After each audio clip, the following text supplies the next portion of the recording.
Welcome to Sara with stories. இன்னைக்கு நம்ம பார்க்க போற கதையோட பேரு ஆமையின் அதிர்ஷ்டம்.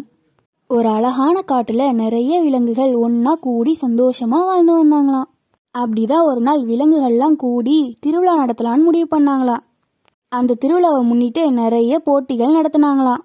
அந்த காட்டுல இருக்க ஆமைக்கு எல்லா போட்டியிலுமே முதல் பரிசு நம்ம தான் வாங்கணும்னு ரொம்ப ஆசையா இருந்துச்சான்.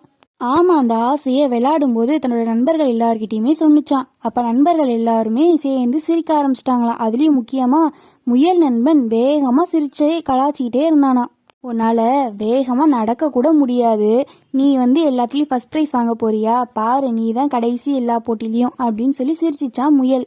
ஆமா, அதோட மனசுக்குள்ள நினைச்சுக்கிச்சான், நீ இப்ப சிரிக்கிறல்ல, நீ பாரு ஒரு நாள் கை தட்டுவ அப்படின்னு நினைச்சிட்டு எல்லா போட்டியிலையும் மும்மரமா கலந்துக்கிறதுக்கு பேர் கொடுத்துருச்சான். எல்லா போட்டியிலையுமே கொடுத்துருச்சான் பேர். போட்டியையுமே ஸ்டார்ட் பண்ற நாள் வந்துருச்சான். முதல் போட்டியே ஓட்டப்பந்தயம் தானா. ஓட்டப்பந்தயத்தை ஸ்டார்ட் பண்றதுக்கு விசில் அடிச்சதுமே எல்லா விலங்குகளும் வேகமா ஓட ஆரம்பிச்சிருச்சான். திரும்பி பாக்கறதுக்குள்ள எல்லாரும் ஓடி போய் போட்டியே முடிஞ்சிருச்சான். ஆமா, நகர கூட இல்லையா. அப்பையும் முயல் பார்த்து சிரிச்சுக்கிட்டே இருந்துச்சான்.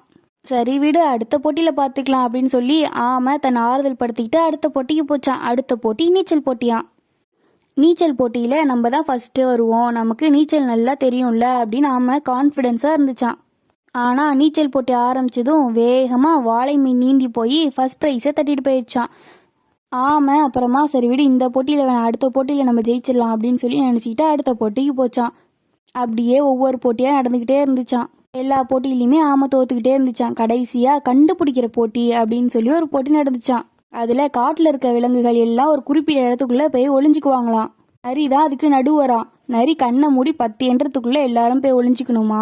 நரி கண்ணை திறந்து ஒவ்வொருத்தரையா கண்டுபிடிக்குமா. நரி கடைசியா கண்டுபிடிக்கிறவர் தான் ஃபர்ஸ்ட் பிரைஸ் வாங்கிட்டு போவாராம் அப்படின்னு சொல்லி ஒரு போட்டி நடத்தினாங்களாம். அந்த போட்டியை விசில் அடிச்சு ஸ்டார்ட் பண்றாங்க. நரியும் கண்ணை மூடி 10 எண்ண ஆரம்பிக்குதான். ஆரம்பிச்சு முடிச்சதும் ஒவ்வொருத்தரையா கண்டுபிடிச்சிக்கிட்டே வருதான். நம்ம ஆமை 10 எண்ணத்துக்குள்ள போய் ஒளிஞ்சிக்கலான்னு வேகமா போய்கிட்டே இருக்கும்போது கல் தடுக்கி குப்பர் விழுந்துருதான். ஐயோ, நரி வேற இந்த பக்கமா வராரே, நம்ம என்ன பண்றதுன்னு யோசிச்சுட்டே இருக்கும்போது ஆமைக்கு ஒரு ஐடியா தோணுச்சான். அது என்னன்னா, நம்ம காலெல்லாம் அப்படியே உள்ள இழுத்துட்டு கல்லு மாதிரி படுத்துருவோம் அப்படின்னு சொல்லி முடிவு பண்ணிருச்சான். ஆமையால திரும்பவும் முடியலையாம். அப்புறம் குப்புற விழுந்த மாதிரியே கை காலெல்லாம் தலையெல்லாம் உள்ளே இழுத்துக்கிட்டு ஆமை அப்படியே படுத்துச்சான். எல்லாரையுமே போய் நரி கண்டுபிடிச்சிச்சான். ஆமை மேல பச்சையா இருக்கவும் அது ஒரு பாசை நிறைந்த கல்லு மாதிரி தெரிஞ்சிச்சான்.